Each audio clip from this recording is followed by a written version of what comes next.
Olympic champion. So how long does that fight last?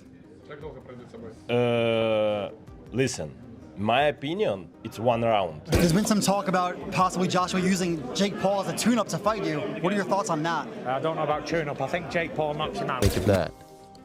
Anthony by murder. By murder? Yes. Golly. Might knock his head off a little bit. Like, it might be special effect, but it might, like, go out. Like legit? Yeah. Boxing legends weigh in on the looming Jake Paul versus Anthony Joshua showdown, and their words carry a heavy chill.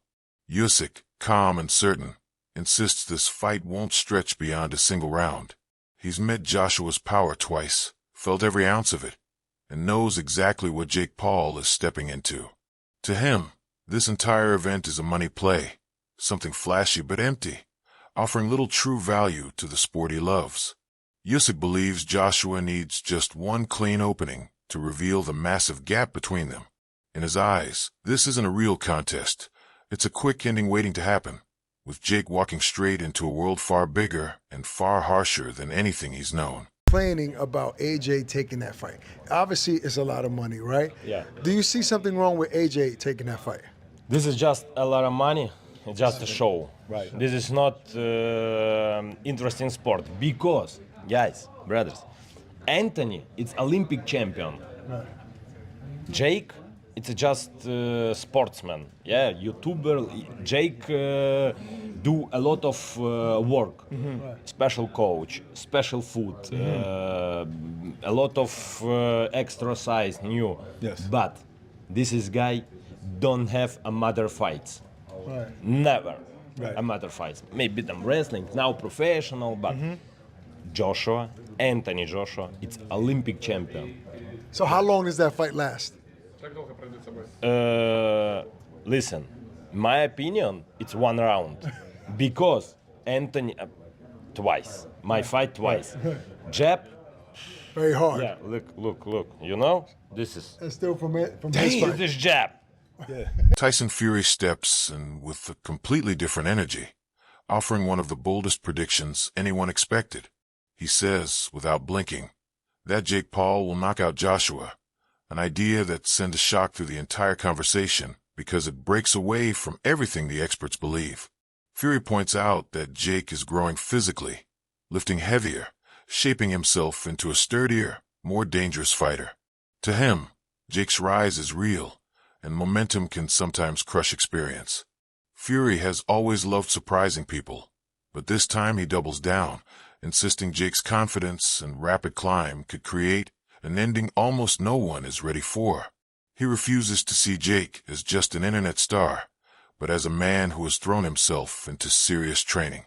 It's a prediction filled with controversy, yet it deepens the entire debate, because it comes from someone who understands the soul of heavyweight boxing better than almost anyone alive. Possibly Joshua using Jake Paul as a tune-up to fight you. What are your thoughts on that? I don't know about tune-up. I think Jake Paul knocks him out. Seriously? Yeah. Why so? What impresses you about Jake Paul? I just think Jake Paul would knock AJ out. I think AJ's a spent force, and I think Jake Paul's on the rise. And I like his new heavyweight look. Teddy Atlas looks at this matchup through strategy, not hype or outside noise. And while he recognizes the sheer power Joshua brings, he also makes it clear that Jake Paul isn't walking in empty. He points out that Jake has youth on his side. Young fighters recover quicker, move with sharper confidence, and take risks older veterans avoid. Atlas notes Jake's footwork has improved far more than people admit, giving him movement that could bother Joshua if he assumes this will be simple. To Atlas, every fight has two sides, and this one is no exception. Joshua has size, pedigree, and championship experience, but Jake carries tools that are hard to overlook. Pushing deeper, Atlas talks about Jake's mindset. He's early in his career, still fueled by hunger, untouched by the mental fatigue longtime pros accumulate. He observes that Joshua is at his best when he controls distance, but Jake's quicker steps and willingness to jump into exchanges could open tiny windows of opportunity. They may be small, but they're real. And for Atlas, that alone means Jake can't be dismissed. He isn't predicting a Jake Paul victory. He's simply saying Jake brings enough to the table to deserve genuine consideration. While we look at all the advantages that Joshua has, let's look at how I look at where maybe Paul has some advantages. He's younger. His feet are a little faster. I know he's not at that level of a fighter. I get it. But his feet are faster. Joshua's feet are not that fast, closing gaps, getting to somebody. To hit him, even if you're better than him, you still got to get to him to hit him. Also, Joshua, last time he fought was over a year. He hasn't fought. He was basically retired. Where's his mind at? He got knocked out terribly by Dubois. Where's his confidence? Where's his mindset? Where is he? Is he taking this fight the way that fans are, overlooking Paul, taking him for granted? Yeah, it probably is. Might be. Does that weigh in? Yeah, that weighs in. People don't look at those parts of it. And the weight. Paul's smart. He always puts clauses in there. I know this is the first time he's fighting a guy who's bigger than him and all that stuff, but he put in a 245-pound weight, clause where he can't come in over 245. What is Joshua weighing? He was off over a year. He was basically retired. Was he 280? Was he 290? Was he 275? Easily could be the case. He didn't have a lot of time now to get to 245. How does that affect him? Oh, we forgot about that. It's a little thing, but it's not that little. It's a thing that Paul put there for a reason. Again, Paul hasn't made too many mistakes. He's been pretty damn smart. I'm not saying he's the fighter that Joshua is, but I don't know if Joshua's the fighter that Joshua. Lamont Roach speaks with a calm seriousness, carrying both respect for boxing and real concern for what might unfold if Anthony Joshua steps in with full intention. To him, this isn't a balanced matchup at all.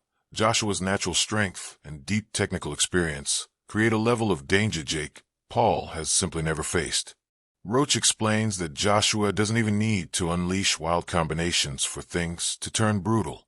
One committed punch, thrown with the weight of a true heavyweight, could flip everything in an instant, especially with the massive gaps in size and professional background.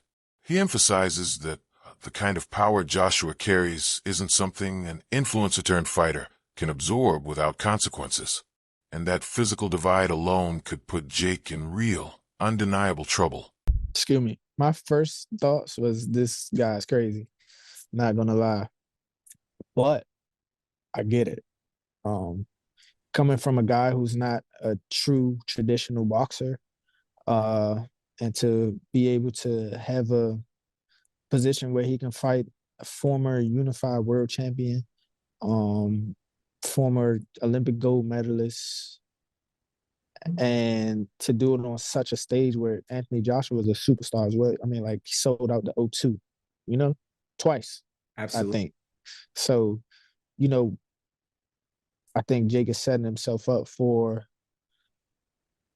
a huge spectacle, and which is, kind of smart. If you're going to go big, why not go to the highest of the mountain? Why not? And I get it. That's what you call business right there. And I seen a lot of guys calling them out, from like Gabe to, other guys who are Berlanga. boxers. Yeah, like guys who actually beat them. But why would he settle for those guys when he could fight Anthony Joshua? So I think that's, I think that's smart. I think that's super smart. Smart is one thing. What do you think happens in the ring, though, champ? I think he gets hurt for sure. I think he gets obliterated. Something close to like Francis Ngannou. I think something like that happens, and it's going to be bad for him. But there will be a lot of. Andrew Tate keeps his message straightforward, reacting to the matchup with a blunt kind of clarity.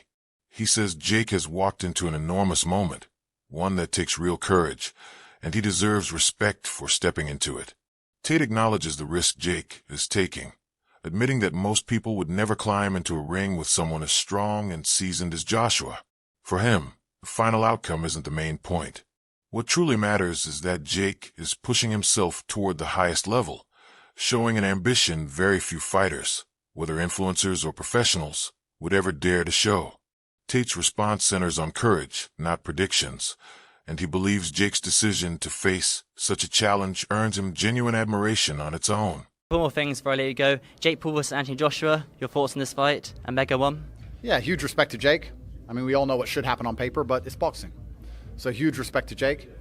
I have nothing but... Sean Ali, a UFC bantamweight and seasoned mixed martial artist, speaks with the heavy honesty of someone who truly cares as he looks ahead to the December 19th main event in South Florida. On the Bro Ali Show, he admitted openly that the idea of Jake Paul facing Anthony Joshua is terrifying. Ali warned that getting knocked out by a fighter of Joshua's level isn't just a career setback, it can change a life forever. He said Jake's decision to walk into the ring with such a powerful heavyweight is flat out insane, a move loaded with real, immediate danger. And beneath every word, one thing is clear. Sean Ali is genuinely scared for Jake Paul. Ali is scared for Jake Paul. All right, great. You know what? Thank you, Sean. And now that's now my phrase. I'm going to steal that from you from this moment. I'm going to use it going forward because I didn't know how to describe my feeling about this fight, but I just got it. I'm glad I thought of it right after I read Sean O'Malley said it. Sean went on to say, there's certain punches, there's certain knockouts, there's certain concussions, there's certain ass whippings, there's certain beatings that are not equal to others.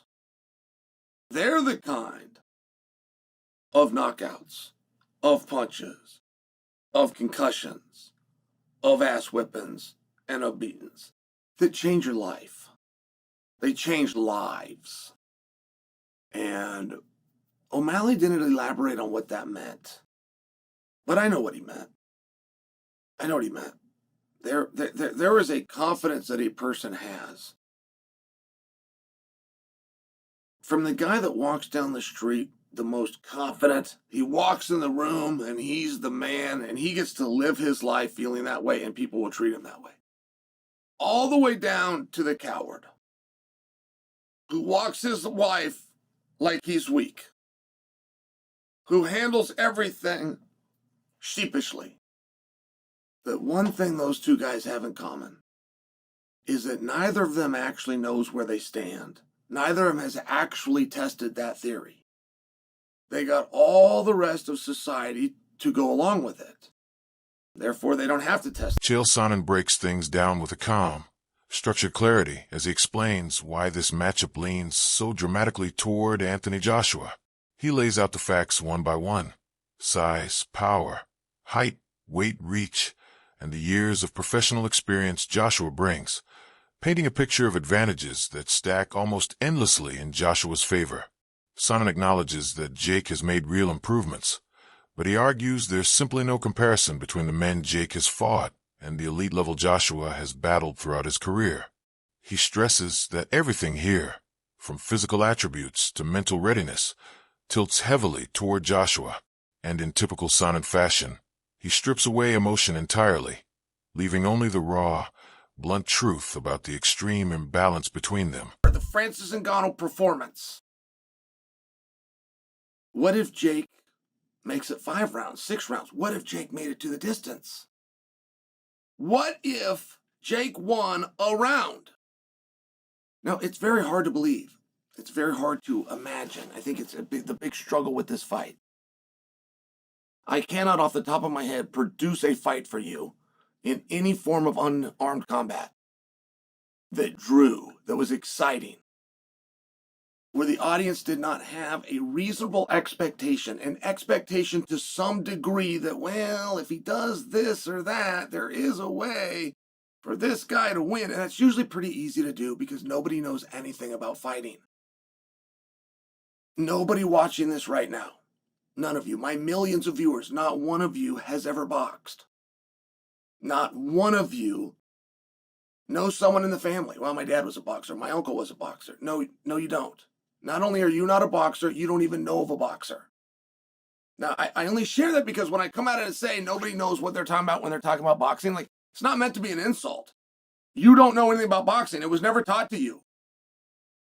None of you in recess boxed. None of your junior highs, your high schools, your colleges, your community colleges offered boxing. Your hometown didn't have a boxing gym. Now really think about that. Because as much as you love the sport and as much as you think that you understand it, not only do you not understand it, you can't even have a conversation with other people who do because they don't understand it. So what is a win? I think that time counts. I think that time is a very big deal. You're in that little bitty ring, and I know a guy can run backwards, but running backwards is not illegal in boxing. It is. Chris Algeri breaks things down with the steady, methodical tone of someone who has watched Anthony Joshua for years and understands exactly how he operates. He explains that Joshua always fights to the level of danger in front of him. When the opponent is truly threatening, Joshua stays composed and calculated, but when the opponent is less experienced or physically smaller, he delivers the kind of dominant performance fans fully expect. Algeri believes that this pattern fits perfectly with the Jake Paul matchup.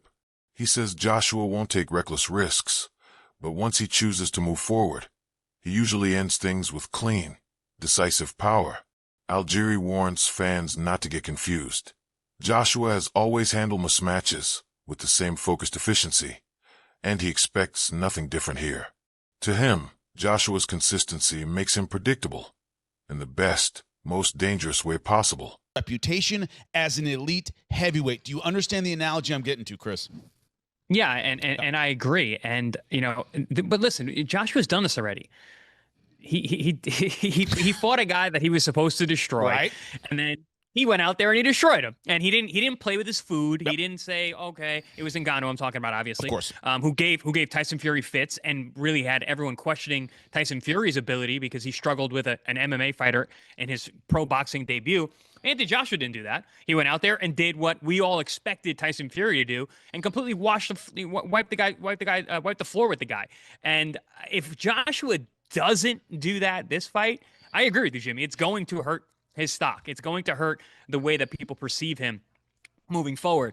And also, I think, honestly, and if he doesn't go out there and just lay into Jake Paul and end it in the first, if not second round, to me, it's gonna look fishy to me. It's gonna look like this was a setup. This was an exhibition. This wasn't a real fight. If this is a real fight, it should be over in 90 seconds because Anthony Joshua is a legit gold medalist, super heavyweight, crazy athlete, awesome power, and Jake Paul just isn't on that level in any way. And he's not in end. He's undersized. Jake Paul was fighting a cruiserweight in his last fight. He was under 200 pounds. Joshua is a legit 250 pounds with abs, and the guy punches with the right hand like a cannon. The one advantage Jake Paul has had in previous fights, and we all know people who have worked with him, and they go, he's got natural power. He can hit pretty well for his size. Not elite, right? Not world champion, but he can hit pretty well for his size. Paulie, that one advantage that he's had in previous fights is complete. Dave Allen looks at the matchup with a steady, practical mindset, focusing not on hype, but on Jake Paul's actual fight history. He points out that Jake has mostly faced opponents who never pressured him with true heavyweight power or high-volume aggression, which allowed Jake to stay calm, control distance, and handle exchanges without ever being forced into real danger. But Allen warns that Joshua won't offer Jake that same comfortable environment. If Joshua comes forward with even half the intensity he brings against real heavyweight contenders, the entire fight could shift into something far more chaotic, something Jake has never had to survive before. But he couldn't beat Tommy. Could he win the area lightweight title? I'm not sure. Don't know who the champion is. If I had a look, I could tell you, I'm not sure. He then boxes Nate Diaz. So he's boxed one boxer so far, if we're keeping count, and he's beat none. Then he boxes Andre August, who I believe was a pro, and this is now at 14-3, so he's now actually a cruiserweight. Andre August, I'm not sure. Ryan Borland, 17-2. Again, I'm not sure. But fair play, he's beat two boxers here. Beat two boxers, what can I say? He then fights Mike Perry, who is an MMA fighter, bare knuckle boxer. He's not a glove boxer. He then fights Mike Tyson, which was an exhibition. Barry McGuigan delivers one of the most striking reactions in the entire debate, cutting straight to the raw danger this fight holds. Danger that many fans, especially younger ones, might not truly grasp. Having spent decades around elite punchers, He knows how quickly a single clean shot from a real heavyweight can change everything. He emphasizes that just picturing Jake Paul standing across from Joshua is enough to make any seasoned boxing observer uneasy. McGuigan isn't trying to insult Jake. He's highlighting the unyielding physics of the sport. To him, this matchup isn't just entertainment. It's a stark reminder that boxing is brutally unforgiving when two fighters with vastly different power levels step into the ring. Some people are saying, AJ's grabbing the bag. There's nothing wrong with that because anybody else, if they got offered that kind of money, they would do it. So, Yep. and some people are suggesting he might damage his legacy. Where do you sit with the decision of him taking that fight? And it's a professional 8-round fight as well. Yes, it's a highly dangerous fight for Jake Paul. I don't know what he's doing unless they have done some sort of caveat or some sort of agreement that he says he's going to go easy on him or he's not going to go flat out. But I've been tossing this up and down in my mind and trying to figure how and under God, when he had agreed to fight someone like Tank Davis, who is, several divisions below him, that's more like... That's a wrap for today's video. Stay tuned for what's coming next. Until then, take care and we'll see you soon.